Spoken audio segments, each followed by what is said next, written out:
अस्सलामुअलैकुम वरहमतुल्लाहि वबरकातुहू। उम्मीद करता हूँ आप सब खैरियत से होंगे। Welcome to HS home tutor. तो आज की इस वीडियो में हम करने जा रहे हैं एक्सरसाइज 19.2 का क्वेश्चन नंबर 6। क्वेश्चन नंबर 6 में हमें बोला जा रहा है verify that a multiply by adjoint of a is equals to mod of a multiply by i where a is equals to एक मैट्रिक्स हमें गिवन है 2 बाय 2 वाला मैट्रिक्स गिवन है जिसमें 2 रॉज और 2 कॉलम्स हैं। सबसे पहले तो हम बात कर लेते हैं ये आई क्या चीज है। आई के बारे में हम इससे पहले एक्सरसाइज 19.1 में भी पढ़ चुके हैं जिसमें हमने एक मैट्रिक्स पढ़ा था मैट्रिसेस के टाइप में जिसको हमने नाम दिया था यूनिट मैट्रिक्स का। यूनिट मैट्रिक्स किस तरह से था, जिसके डायगोनल में जो एलिमेंट्स होंगे वो 1 1 होंगे, बाकी कंप्लीट मैट्रिक्स जो है वो हमारा 0 होगा, मतलब जितने भी एलिमेंट्स है वो 0 होंगे और डायगोनल वाले एलिमेंट्स 1 होंगे। ये 2 में भी था और 3 कोऑर्डिनेट मतलब कि 2 बाय 2 में भी था और 3 बाय 3 में।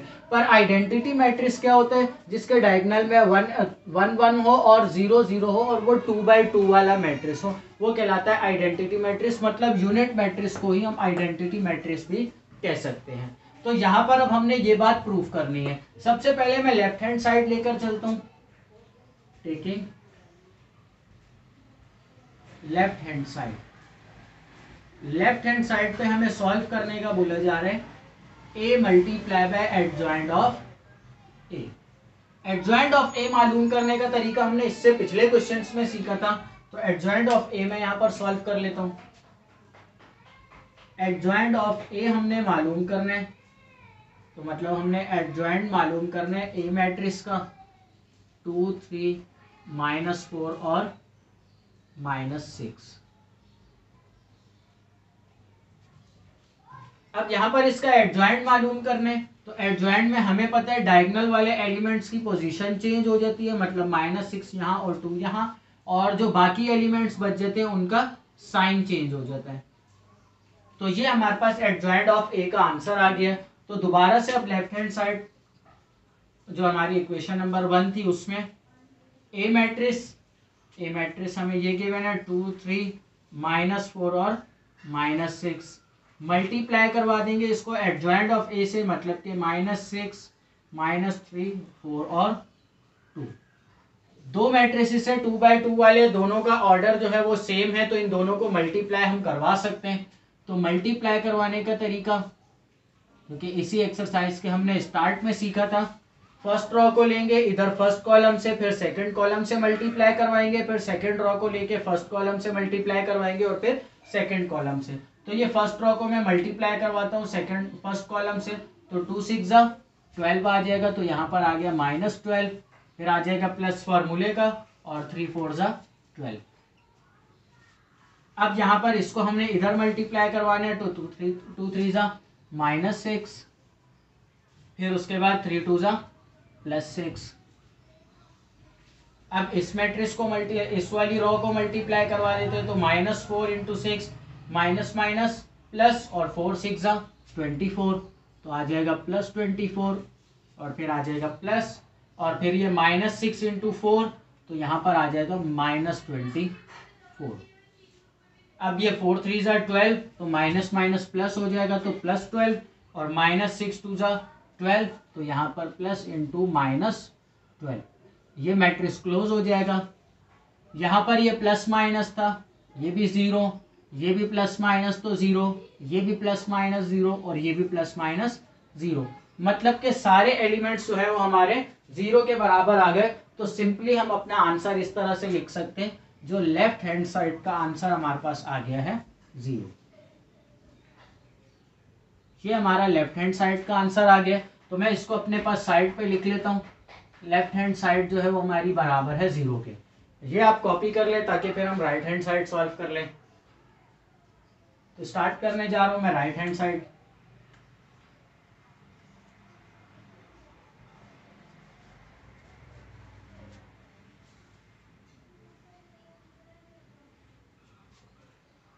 अब राइट हैंड साइड पे हमें क्या बोला जा रहा है, mod of A multiply by identity matrix,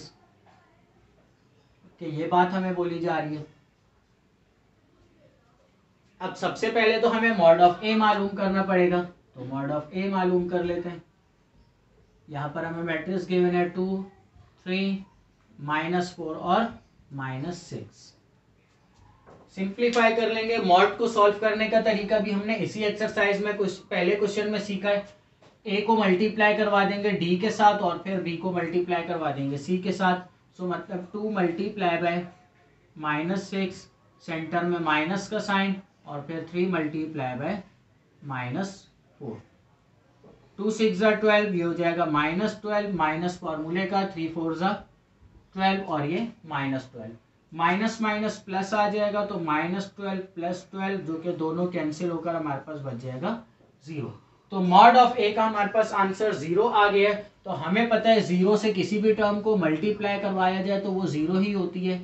तो हम यहाँ पर डिनोट कर देते हैं। पहले हमने मॉड ऑफ ए को मल्टीप्लाई करवाना है आई से, जबकि आइडेंटिटी मैट्रिक्स हमारा बराबर होता है 1 0 और 0 1 के।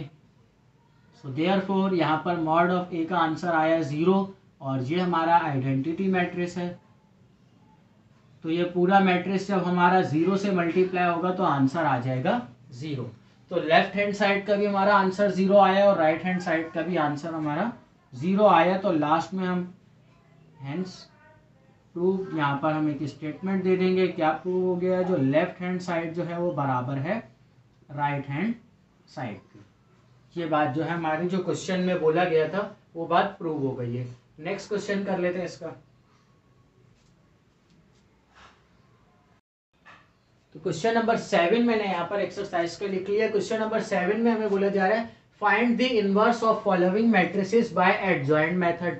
अब एडजॉइंट मेथड से हमने इनवर्स मालूम करना है। तो इनवर्स क्या होता है मैं आपको बता देता हूँ। इनवर्स, हमने किसी भी मैट्रिक्स का अगर इनवर्स मालूम करना हो तो उसका फॉर्मूला हमारे पास क्या होता है? ए इनवर्स अगर हमने मालूम करना है तो वो बराबर होता है adjoint of A divided by mod of A, where mod of A is not equals to 0। Sometimes ये भी बोला जाता है जो नॉन सिंगुलर। तो बात एक ही है, मतलब कि अगर ए मैट्रिक्स हमें गिवन है और ए मैट्रिक्स का हमने इनवर्स मालूम करना है, तो इनवर्स मालूम करने का तरीकेकार क्या है? पहले न्यूमरेटर में हम सॉल्व करेंगे एडजॉइंट ऑफ ए, मतलब एडजॉइंट ऑफ ए का जो आंसर आएगा वो न्यूमरेटर में आएगा और डिनोमिनेटर में हमारा मॉड ऑफ ए का आंसर आएगा, और फिर इसको सॉल्व करके जो आंसर आएगा वो हमारा इनवर्स ऑफ ए कहलाएगा। जबकि हमारे पास साथ में एक हिंट भी दी गई है, मॉड ऑफ ए जो है वो 0 के इक्वल नहीं होना चाहिए। अब 0 के इक्वल क्यों नहीं होना चाहिए? क्योंकि ऊपर हमारे पास एडजॉइंट ऑफ ए है, डिवाइड में अगर 0 आ जाएगा तो 1/0 हमें पता है इन्फिनिटी के बराबर होता है। इन्फिनिटी एक ऐसा नंबर होता है जो कि अनकाउंटेबल होता है, मतलब कि जिसको हम काउंट नहीं कर सकते। तो अगर डिवाइड में 0 आ जाएगा तो उसको सॉल्व नहीं कर सकते हम। तो यहाँ पर हमने ए मैट्रिक्स हमें गिवन है, इसका ए इनवर्स मालूम करना है। स्टार्ट करते हैं। सबसे पहले मैं ए इनवर्स का फॉर्मूला लिख लेता हूं अपने पास। A inverse is equals to adjoint of A divided by mod of A. Sometimes बच्चे गलती करते सिर्फ इतना फार्मूला लिख लेते हैं, पर इसका कंप्लीट फार्मूला क्या है? Where mod of A is not equals to 0। ये टर्म आपने साथ में जरूर लिखनी है जब भी ए इनवर्स का आपने या कोई भी मैट्रिक्स आपको गिवन हो जिसका आप इनवर्स मालूम कर रहे हो, तो फॉर्मूला के साथ आपने ये टर्म जरूर लिखनी है, जो मॉड ऑफ ए जो है वो 0 के इक्वल नहीं होना चाहिए। अब यहाँ पर मालूम कर लेते हैं, साथ में हमें हिंट दी गई है मॉड ऑफ ए जो है वो 0 के इक्वल नहीं होना चाहिए। तो मतलब ये टर्म तो अगर हमारी 0 आ जाती है तो सिंपली हमने इससे आगे सॉल्व ही नहीं करना है। तो सबसे पहले तो हम मालूम करेंगे मॉड ऑफ ए, क्योंकि अगर मॉड ऑफ ए जो है हमारा 0 आ गया तो सिंपली हम एक टर्म दे देंगे नॉट पॉसिबल, नीचे की स्टेटमेंट दे देंगे। तो first we find mod of A. तो मॉड ऑफ ए मालूम कर लेते हैं। यहाँ पर वैल्यूज हमें गिवन है 3 2 -2 -1। इसको सॉल्व करने का तरीकेकार 3 मल्टीप्लाई हो जाएगा -1 से, सेंटर में माइनस का साइन, और 2 मल्टीप्लाई हो जाएगा -2 से। 3 1 ज़ा 3 तो ये आ जाएगा -3, -2 2 ज़ा 4 तो ये -4, -3 और ये माइनस माइनस प्लस और ये 4, तो सॉल्व होकर 4 - 3 आंसर आ जाएगा 1। तो मॉड ऑफ ए का आंसर जो है वो 0 के इक्वल नहीं आया है, तो सिंपल मतलब कि ये टर्म हम आगे ये सवाल सॉल्व कर सकते हैं। तो अब नेक्स्ट स्टेप हमारा क्या होगा, देन हमने मालूम करना है एडजॉइंट ऑफ ए। तो एडजॉइंट ऑफ ए मालूम कर लेते हैं। एडजॉइंट ऑफ मैट्रिक्स हमें गिवन है 3 2 -2 और -1। इसको फर्दर जब एडजॉइंट इस पे सॉल्व होगा तो डायगोनल वाले एलिमेंट्स की पोजीशन चेंज और बाकी जो एलिमेंट्स है उनका साइन चेंज। तो ये हमारा एडजॉइंट ऑफ ए का आंसर आ गया। अब एडजॉइंट ऑफ ए को हमने डिवाइड करवाना है किसके साथ, मॉड ऑफ ए के साथ। Now A inverse is equals to adjoint of A divided by mod of A. तो एडजॉइंट ऑफ ए का मेरे पास आंसर आया है मैट्रिसेस -1 -2 2 और 3। डिवाइड करवा देंगे इसको 1 से। तो हमें पता है कोई भी टर्म हो 1 से डिवाइड हो तो वो सेम ही आ जाती है, तो ये हमारा सेम आंसर आ जाएगा। अब यहाँ पर तो हमारे पास मॉड ऑफ ए का आंसर जो है 1 आया है। अगर फर्ज कर ले हमारा मॉड ऑफ ए का आंसर जो है वो आ जाता है 2 या कोई नेगेटिव नंबर, कोई भी हमारे पास नंबर आ जाता है 1 के अलावा, तो उसको हम कैसे सॉल्व करेंगे, उसको फिर हर एलिमेंट से अंदर मल्टीप्लाई करवाएंगे उस नंबर को। मतलब जैसे अगर हमें बोला जाता था 2a मालूम करना है तो हम क्या करते थे, ए मैट्रिक्स के हर एलिमेंट को 2 से मल्टीप्लाई करवा देते थे। और अगर हमारा यहाँ पर मॉड ऑफ ए जो है वो बराबर आ रहा है 2 के, तो मतलब हम 1/2 को मैट्रिक्स के हर एलिमेंट से मल्टीप्लाई करवा देंगे, जो हमारा एडजॉइंट ऑफ ए का आंसर आया है। एक एग्जांपल इसकी और सॉल्व कर लेते हैं जिसमें हमारे पास मॉड ऑफ ए का आंसर जो है कोई डिफरेंट नंबर आ रहा हो, ताकि सही से क्लियर हो जाए। तो यहाँ पर मैंने एक और एग्जांपल लिख लिया। क्वेश्चन नंबर 7 का जो पार्ट 2 आपको गिवन था जिसमें बी मैट्रिक्स था, उसमें आपका जो है मॉड ऑफ बी जो है वो 0 के इक्वल आ रहा है, तो वो सिंपली उसी तरह से सॉल्व होगा। 0 से डिवाइड होगी तो वो टर्म पूरी 0 हो जाएगी। तो यहाँ पर मैंने अपनी तरफ से एक एग्जांपल ले लिया जिसमें हमने 2/2 वाला मैट्रिक्स लिया है। अब इसको सॉल्व कर लेते हैं। इसमें भी हमने ए इनवर्स मालूम करना है, तो सबसे पहले मैं फार्मूला लिख लूंगा ए इनवर्स का। ए इनवर्स बराबर होता है adjoint of A divided by mod of A, where mod of A is not equals to 0। सबसे पहले हम मॉड ऑफ ए मालूम कर लेंगे यहाँ पर। तो मॉड ऑफ ए मेरा बराबर आ जाएगा 2 5 3 और 6 के। यहाँ पर फर्दर सिंप्लीफाई कर लेते हैं। 2 6 12 -5 3 15, आंसर आएगा मेरे पास -3। अब मॉड ऑफ ए का मेरे पास यहाँ पर आप देख रहे हैं आंसर आ गया -3 आंसर आ गया। तो 1 नहीं है हमारे पास, डिफरेंट नंबर है, तो इससे हम अच्छे तरीके से समझ सकते हैं, जैसा कि मैंने आपको पिछले क्वेश्चन में भी कहा। तो एडजॉइंट ऑफ ए यहाँ पर मालूम कर लेंगे। एडजॉइंट ऑफ ए भी मैं डायरेक्ट सॉल्व कर रहा हूँ, तो यहाँ पर ये डायगोनल वाले एलिमेंट्स की पोजीशन चेंज हो जाएगी, मतलब कि ये 6 और ये 2, और फिर इनके साइन चेंज हो जाएंगे, तो ये -5 और -3। लास्ट में हमने मालूम करना है A inverse. Now A inverse is equals to adjoint of A का आंसर आ जाएगा ऊपर 6 2 -5 और -3, डिवाइड हो जाएगी ये पूरी टर्म -3 से, क्योंकि मॉड ऑफ ए का आंसर हमारे पास क्या है -3, और डिवाइड में हमारे पास फार्मूला के मुताबिक -3 है। अब ये पूरी टर्म जो है डिवाइड हो जाएगी 3 से, या तो आप इसको इस तरह से भी कर सकते हैं, -1/3 यहाँ पर कॉमन निकाल के, फिर इसको 6 -5 -3 और 2 इस तरह से भी कर सकते हैं। यहाँ पर क्या हुआ, यहाँ पर ये सिंपल हमारा, जैसे पहले हमें पिछली एक्सरसाइज में बोला जाता था, दो मैट्रिसेस को मल्टीप्लाई करवाएं, या सिंपल एक मैट्रिक्स गिवन है उसको किसी नंबर से मल्टीप्लाई करवाएं। तो यहाँ पर भी एक नंबर गिवन है, इस नंबर को हर एलिमेंट से मल्टीप्लाई करवाना है हमने। अंदर मैट्रिसेस में जितने भी एलिमेंट है हर एलिमेंट से ये नंबर मल्टीप्लाई होगा। तो ये 6 1 जा 6, तो ये -6/3, माइनस माइनस प्लस, और ये 5 1 जा 5/3, माइनस माइनस प्लस, और ये 3 1 जा 3/3, और यहाँ पर ये 2 1 जा 2, और ये 3। फर्दर इसमें जो सिंप्लीफिकेशंस हो सकती हैं वो कर लेंगे। ये 3 1 जा 3, 3 2 जा 6, तो यहाँ पर आ जाएगा -2। ये दोनों कैंसिल नहीं हो सकते तो 5/3, और यहाँ पर ये 3 से 3 कैंसिल तो आ जाएगा 1, और यहाँ पर ये कैंसिल नहीं हो सकते तो ये -2/3 ही रहेगा। तो मतलब अगर हमारा मॉड ऑफ ए का आंसर जो है कोई डिफरेंट नंबर आता है तो उसको इस तरह से हम सॉल्व कर सकते हैं।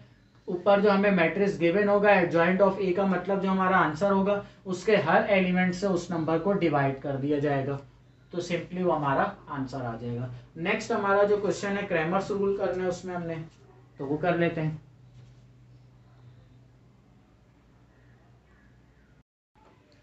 अब क्रैमर्स रूल से हमारा क्वेश्चन जो है क्वेश्चन नंबर 8 जो है एक्सरसाइज का, वो हमने क्रैमर्स रूल से सॉल्व करना है।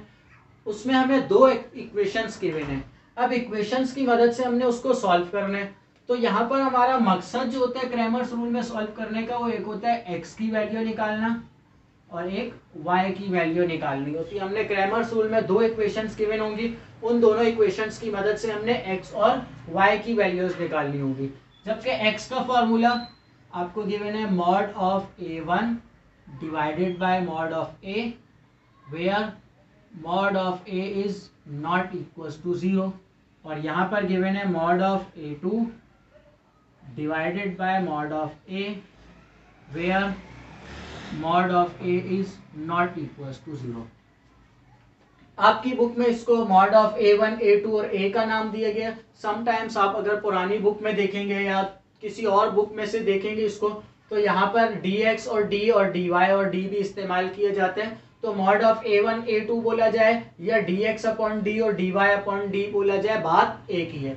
यहाँ पर अब ये मॉड ऑफ A1 और मॉड ऑफ A और ये A2 है क्या चीज, इनके भी कुछ फॉर्मूलाज हैं। जैसे कि सबसे पहले मैं मॉड ऑफ ए के फॉर्मूला की बात कर लेता हूँ। तो मॉड ऑफ ए का फॉर्मूला आपकी बुक में जो गिवन है वो है A1 A2 और B1 B2। Mod of A1 A2 B1 B2, ये अब मॉड ऑफ ए का फॉर्मूला है। इसके बाद मॉड ऑफ A1 का फॉर्मूला है, वो है C1 C2 और B1 B2। Mod of A1 का फॉर्मूला ये है C1 C2 B1 B2। अब इसके बाद मॉड ऑफ A2 का फॉर्मूला है, तो मॉड ऑफ A2 का फॉर्मूला भी आपके पास बुक में गिवन है, यहाँ पर A1 A2 और C1 C2। Mod of A2 का फॉर्मूला है A1 A2 और ये C1 C2। ये फॉर्मूलाज हैं आपके पास। अब इसमें देखा जाए तो तीनों फॉर्मूलाज में 3 टर्म्स इस्तेमाल हो रही हैं, A B और C।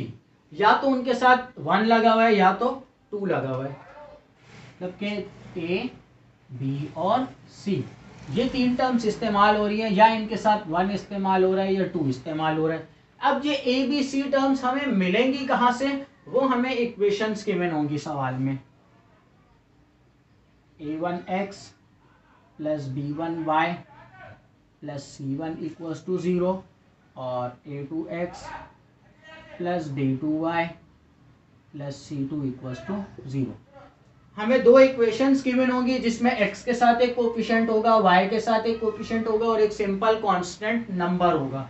तो x के साथ जो कोफिशिएंट होगा वो हमारा A1 कहलाएगा इक्वेशन नंबर 1 में, और y के साथ जो कोफिशिएंट होगा वो B1 और फर्स्ट वाली इक्वेशन का कांस्टेंट C1, और इसी तरह से सेकंड इक्वेशन वाले जो है वो A2 B2 और C2 कहलाएंगे। तो सिंपल हमारे पास ये फॉर्मूलाज हैं, इन फॉर्मूलाज की मदद से हमने सॉल्व करना है। तो एक क्वेश्चन सॉल्व कर लेते हैं इसका। तो क्वेश्चन नंबर 8 मैंने यहाँ पर एक्सरसाइज का लिख लिया। क्वेश्चन नंबर 8 तो हमें गिवन था वो है find the solution bye Cramer's rule. Equations हमें गिवन है, हमने क्रैमर्स रूल की मदद से इनका सॉल्यूशन मालूम करना है। क्रैमर्स रूल के साथ एक और बात भी बोली गई है, मैट्रिसेस इन्वर्जन मेथड, वो क्रैमर्स रूल के बाद हम वो इन्वर्जन मेथड भी करते हैं। पहले हम क्रैमर्स रूल की मदद से इन इक्वेशंस को सॉल्व कर लेते हैं। क्रैमर्स रूल में हमें पता है हमने दो चीज़ें मालूम करनी है, एक x जो कि बराबर होता है mod of a1 divided by mod of a के, जिसमें मॉड ऑफ a जो है वो 0 के इक्वल नहीं होना चाहिए। तो सबसे पहले तो मैं इसको सॉल्व कर लूँगा, और दूसरी बात हमने y मालूम करना है mod of a2 divided by mod of a where mod of a is not equals to 0। ये दो चीज़ें हमने मालूम करनी है x और y की वैल्यू, जिसमें सबसे पहले हमें देखा जाए तो दोनों फार्मूलाज में एक हिंट दी गई है mod of a is not equals to 0, मतलब कि हम मॉड ऑफ a पहले मालूम करेंगे, और अगर तो इसका आंसर 0 के इक्वल आ जाता है तो सिंपल हम नीचे स्टेटमेंट दे देंगे नॉट पॉसिबल। सबसे पहले तो हमें a1 और a2 और मॉड ऑफ a के फार्मूलाज अभी अभी हमने पढ़े, तो उसमें हमने वैल्यूज मालूम करनी है a1 a2 b1 b2 और c1 c2 की। तो यहाँ पर मैं वैल्यूज लिख लेता हूँ पहले अपने पास a1 b1 और c1 की, और a2 b2 और c2 की। क्वेश्चन में, इस क्वेश्चन में किसी बुक में मिस प्रिंटिंग है, यहाँ पर सिर्फ लिखा हुआ है -4 + y, तो ये -4 + y नहीं है, -4x + y है। तो ये करेक्शन कर लीजिएगा अगर तो बुक में मिस्टेक है आपकी भी। a1 की वैल्यू मतलब कि फर्स्ट इक्वेशन का x का कोफिशिएंट 2 है, और फिर y का कोफिशिएंट 3 है, और फिर यहाँ पर कोफिशिएंट 14 है, कांस्टेंट जो है 14 है। a2 की वैल्यू -4 और फिर b2 और फिर c2 28 आ गया। यहाँ पर ही हमने a1 a2 b1 b2 और c1 c2 की वैल्यूज जो है वो निकाल ली है। सबसे पहले तो जैसे मैंने बताया हम मॉड ऑफ a मालूम करेंगे, तो मॉड ऑफ a मालूम कर लेते हैं हम। यहाँ पर determinant of a is equals to, formula है हमारे पास a1 a2 b1 b2, ये हमारे पास मॉड ऑफ a का फार्मूला है। तो मॉड ऑफ a यहाँ पर मालूम कर लेंगे हम। a1 की वैल्यूज, डायरेक्ट वैल्यूज इसमें मैं पुट करके सॉल्व कर लेता हूँ। वैल्यूज जो है a1 की यहाँ पर हमें गिवन है 2, और a2 की वैल्यू है -4, और b1 की वैल्यू 3 और b2 की वैल्यू 1। फर्दर इसको सॉल्व करने का तरीका, क्रॉस मल्टीप्लाई हो जाएंगे, 2 1 ज़ा 2 माइनस फार्मूले का, और 3 4 ज़ा 12, तो ये -12, माइनस माइनस प्लस, और 2 + 12 आंसर आ जाएगा 14। मॉड ऑफ a जो है वो हमारा 0 के इक्वल नहीं आया है, तो इसके बाद हम आगे सॉल्व करेंगे। अब इसके बाद हम मालूम कर लेते हैं मॉड ऑफ a1। तो मॉड ऑफ a1 का फार्मूला है हमारे पास c1 c2 और ये b1 b2। इसको सॉल्व कर लेंगे वैल्यूज पुट अप करके। c1 की वैल्यू 14, c2 की वैल्यू 28, और b1 की वैल्यू 3, और ये b2 की वैल्यू 1। सिंप्लीफाई कर लेंगे, 14 1 ज़ा 14 माइनस 28 को 3 से मल्टीप्लाई करवा लेंगे, तो देख लेते हैं आंसर क्या आता है हमारे पास। 28 मल्टीप्लाई बाय 3, तो आंसर आता है 84। तो 14 माइनस 84 करेंगे तो -70 हमारा आंसर आ जाएगा मॉड ऑफ a1 का। नेक्स्ट स्टेप हमारे पास, हमने मॉड ऑफ a2 मालूम करना है, जिसका फार्मूला है हमारे पास a1 a2 c1 c2। इसमें भी डायरेक्ट वैल्यूज पुट अप कर लेते हैं, 2 और -4, और c1 c2 ये 14 और 28। इसको भी सिंप्लीफाई कर लेंगे, 2 को 28 से मल्टीप्लाई करवा लेंगे, तो 2 मल्टीप्लाई बाय 28 56 आंसर आ जाएगा। 56 माइनस 14 को 4 से मल्टीप्लाई करवा लेंगे, तो आंसर आएगा -56। क्यों? क्योंकि ये माइनस प्लस माइनस हो जाएगा, ये माइनस माइनस प्लस हो जाएगा, तो 56 प्लस 56, यहाँ पर आंसर हमारे पास आ जाएगा तकरीबन 112 तक। जी 112 आंसर आया। मॉड ऑफ a2 का आंसर आ गया हमारे पास 112। नेक्स्ट स्टेप जो है हमारा, हमने अब x और y के फार्मूलाज में वैल्यूज पुटअप करनी है। तो सबसे पहले मैं x के फार्मूला में वैल्यू पुटअप कर लूंगा। मॉड ऑफ a1, इसका आंसर आया हमारे पास -70 divided by mod of a, तो ये आ गया 14। 14 के टेबल में 70 हम देख लेते हैं। 14 पे आई थिंक सो 5 पर आता है, तो 70 डिवाइडेड बाय 14 हमारा आंसर आ जाएगा -5। तो x की वैल्यू हमारे पास आ गई -5। और फिर इसके बाद हम y के लिए सॉल्व कर लेते हैं। तो y का हमारे पास फार्मूला है mod of a2 divided by mod of a। तो a2 का हमारे पास आंसर आया है 112 डिवाइडेड बाय, ये आ गया 14। तो 112 को हम डिवाइड करवा लेंगे 14 के साथ। तो 112 डिवाइडेड बाय 14, आंसर आ जाएगा हमारे पास 8। तो y की वैल्यू हमारे पास आ गई 8। ये हमारा y का भी आंसर आ गया। तो सिंपली ये क्रैमर्स रूल को हमने इस तरह से सॉल्व करना है। पहले हमें इक्वेशंस गिवन होगी, इक्वेशन नंबर 1 और 2। इन दोनों इक्वेशंस की मदद से हम a1 a2 b1 b2 और c1 c2 की वैल्यूज निकालेंगे। वैल्यूज निकालने के बाद हमारे पास फार्मूलाज गिवन है x और y का। x का फार्मूला था a1 अपॉन a का मॉड। तो सबसे पहले हमने देखा दोनों में ही a आ रहा है, तो सब इसलिए हमने a मालूम कर लिया। अगर a की वैल्यू यहाँ पर मॉड ऑफ a की वैल्यू 0 आ जाती तो हम आगे सवाल सॉल्व भी नहीं करते। पर यहाँ पर हमारा जो है सवाल में आंसर 14 आया है, तो इसलिए हमने फिर a मालूम किया और फिर a2 मालूम किया, a1 और a2। और लास्ट में सिंपली हमने अपने फार्मूलाज में वैल्यूज पुटअप कर ली। तो उम्मीद करता हूँ आज जो समझाया वो समझ आ गया होगा। अल्लाह हाफिज़।